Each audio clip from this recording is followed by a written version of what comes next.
नमस्कार, स्वागत है आप सभी का। आज हम देखेंगे भारतीय संविधान में अनुच्छेद से जुड़े हुए महत्वपूर्ण प्रश्न जो कि आने वाली परीक्षाओं के लिए बहुत ही उपयोगी है। तो आइए शुरू करते हैं। पहला प्रश्न है कि भारतीय संविधान में मूल रूप से कुल कितने अनुच्छेद हैं। तो इसका राइट आंसर क्या हो जाएगा? इसका राइट आंसर हो जाएगा आपका अनुच्छेद 395। 395 इसका राइट आंसर होगा। अगला प्रश्न देखते हैं। दूसरा प्रश्न है कि संविधान के किस अनुच्छेद में यह अंकित है कि इंडिया अर्थात भारत राज्यों का एक संघ होगा। तो ये किस अनुच्छेद में है?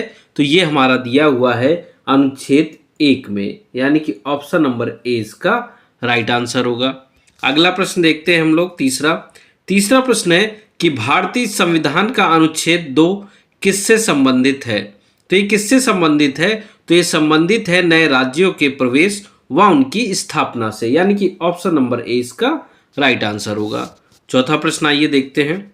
चौथा प्रश्न है कि किस अनुच्छेद के अनुसार संसद विधि द्वारा नए राज्य बना सकती है तथा पहले से अवस्थित राज्यों के क्षेत्रों, सीमाओं एवं नामों में परिवर्तन कर सकती है।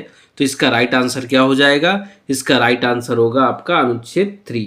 अनुच्छेद 3 इसका राइट आंसर होगा।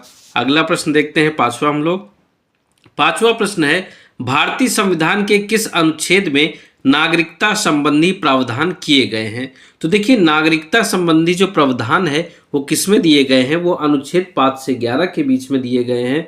और अगर भाग की बात करें तो ये किस में वर्णित है? तो ये भाग 2 में वर्णित है। ठीक है। अगला प्रश्न देखते हैं, छठवां प्रश्न है संविधान के किस अनुच्छेद में पाकिस्तान से भारत आने वाले व्यक्तियों की नागरिकता के बारे में बताया गया है। तो देखिए कहाँ पर ये बताया गया है? तो ये बताया गया है अनुच्छेद 6 में, यानी अनुच्छेद 6 में। इसका आंसर हो जाएगा ऑप्शन नंबर बी, आर्टिकल 6। अगला देखते हैं हम सातवां प्रश्न है संविधान के किस अनुच्छेद में भारत से पाकिस्तान जाने वाले नागरिकों का प्रावधान के बारे में बताया गया है। तो देखिए यहाँ जस्ट उसका उल्टा है। तो इसका आंसर क्या हो जाएगा? इसका आंसर हो जाएगा आपका अनुच्छेद 7, यानी कि आर्टिकल 7। आर्टिकल 7 इसका राइट आंसर होगा, यानी कि ऑप्शन नंबर डी। अगला प्रश्न देखते हैं, आठवां प्रश्न है संविधान के किस अनुच्छेद में विदेशी नागरिकता लाने पर भारत की नागरिकता से वंचित का प्रावधान के बारे में बताया गया है। तो देखिए इसमें क्या है कि आर्टिकल आपका 9, यानी कि ऑप्शन नंबर ए अनुच्छेद 9 इसका राइट आंसर होगा कि अगर आप कहीं और की नागरिकता ले लेते हैं तो भारत की नागरिकता खो देंगे। अगला प्रश्न देखते हैं हम लोग, नौवां प्रश्न है कि नागरिकता प्राप्त करने के लिए शर्तें निर्धारित करने वाला सक्षम निकाय कौन सा है। तो सक्षम निकाय कौन सा है? तो ये होता है आपका संसद, यानी कि ऑप्शन नंबर सी इसका राइट आंसर होगा, संसद। अगला प्रश्न देखते हैं हम लोग, 10वां प्रश्न है कि किस अनुच्छेद के तहत संसद को नागरिकता के संबंध में कानून बनाने का अधिकार है। तो देखिए किसमें अधिकार ये दिया जाता है? तो ये दिया जाता है हमें अनुच्छेद 11 के तहत, यानी कि ऑप्शन नंबर सी इसका राइट आंसर हो जाएगा, अनुच्छेद 11। अगला प्रश्न देखेंगे हम लोग, 11वां प्रश्न है कि संविधान के किस अनुच्छेद में राज्य की परिभाषा के बारे में बताया गया है। देखिए राज्य के परिभाषा के बारे में अगर बात करें तो किसमें बताया गया है? ये बताया गया है आपका अनुच्छेद 12 में, यानी कि ऑप्शन नंबर बी इसका राइट आंसर होगा। अगला प्रश्न देखते हैं, 12वां प्रश्न है भारतीय नागरिकता कितने तरीकों से हासिल की जा सकती है। तो भारतीय नागरिकता कितने तरीकों से हासिल की जा सकती है? तो ये हासिल की जाती है 5 तरीकों से, यानी कि ऑप्शन नंबर सी इसका राइट आंसर होगा। अगला प्रश्न देखते हैं, 13वां प्रश्न है कि भारतीय संविधान के किस भाग में मौलिक अधिकारों का वर्णन किया गया है। तो देखिए मौलिक अधिकारों का जो वर्णन है वो किया गया है आपका भाग 3 में, यानी कि अनुच्छेद 12 से 35 के बीच में। आइए अगला प्रश्न देखते हैं, 14वां प्रश्न है कि समानता के अधिकार के अंतर्गत कितने अनुच्छेद आते हैं। तो देखिए समानता के अधिकार की अगर बात करते हैं तो इसके अंतर्गत हमारे कितने अनुच्छेद आते हैं?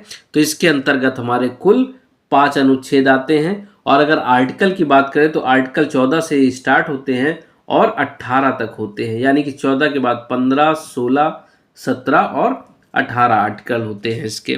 अगला प्रश्न देखते हैं, 15वां प्रश्न है कि भारतीय संविधान का कौन सा अनुच्छेद सार्वजनिक रोजगार से सभी नागरिकों के लिए समान अवसर प्रदान करता है। तो देखिए सभी को ये अवसर प्रदान करने वाला कौन सा अनुच्छेद है, तो ये है अनुच्छेद 16 यानी कि ऑप्शन नंबर 20 का राइट आंसर हो जाएगा।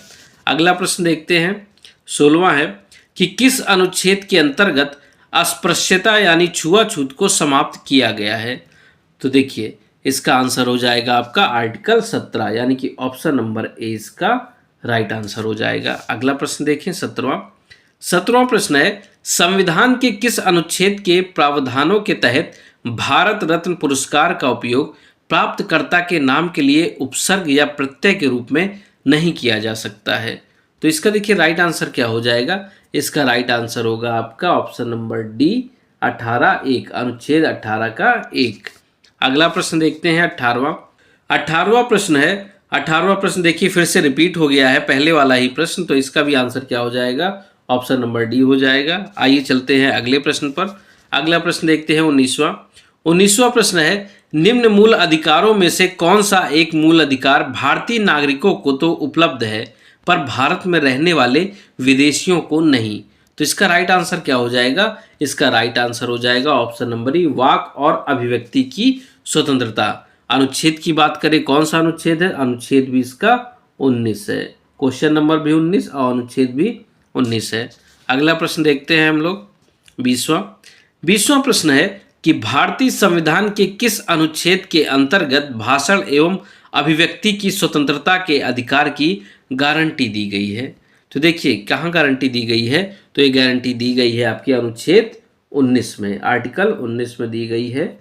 अगला प्रश्न देखते हैं हम लोग 21वां प्रश्न है कि निजी भवनों के ऊपर राष्ट्रीय ध्वज फहराने का अधिकार संविधान के किस अनुच्छेद में वर्णित है। तो इसका आंसर क्या होगा, इसका आंसर हो जाएगा आपका ऑप्शन नंबर बी अनुच्छेद 19(1) का में ये वर्णित है। ठीक है, अगला प्रश्न देखते हैं हम लोग 22वां प्रश्न है किसी अपराध में अभियुक्त को स्वयं के विरुद्ध गवाही देने के लिए बाध्य नहीं किया जा सकता, किस अनुच्छेद में यह प्रावधान है।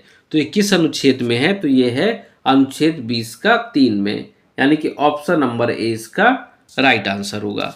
अगला प्रश्न देखिए 23वां प्रश्न है संविधान का कौन सा अनुच्छेद जीने के अधिकार, प्राण और दैहिक स्वतंत्रता का संरक्षण से संबंधित है। तो इसका आंसर क्या होगा, इसका आंसर हो जाएगा आपका ऑप्शन नंबर ए आर्टिकल 21 या फिर अनुच्छेद 21 इसका राइट आंसर होगा। अगला प्रश्न देखते हैं 24वां प्रश्न कह रहा है कि किस अनुच्छेद के तहत 14 वर्ष से कम आयु के बच्चों को किसी कारखाने, खदान या खतरनाक रोजगार में काम करने के लिए नियोजित नहीं किया जाएगा। तो इसका राइट आंसर क्या होगा, इसका राइट आंसर हो जाएगा आपका आर्टिकल 24 यानी कि अनुच्छेद 24 के तहत ये चीज कही गई है कि बाल मजदूरी नहीं कराई जाएगी। अगला प्रश्न देखते हैं 25वां प्रश्न है कि संविधान के किस अनुच्छेद द्वारा सिखों द्वारा कृपाण धारण करना धार्मिक स्वतंत्रता का अंग माना जाता है। तो देखिए इसका राइट आंसर क्या होगा, इसका राइट आंसर हो जाएगा अनुच्छेद 25 यानी कि आर्टिकल 25 के तहत ये चीज आती है। ये था हमारे वीडियो का आखिरी प्रश्न। आशा करता हूँ कि वीडियो आप सभी को पसंद आया होगा। ऐसे ही वीडियो देखने के लिए चैनल को लाइक करें, शेयर करें और सब्सक्राइब करना ना भूलें। अपनी तैयारी जारी रखें। मिलते हैं अगले वीडियो में, तब तक के लिए धन्यवाद।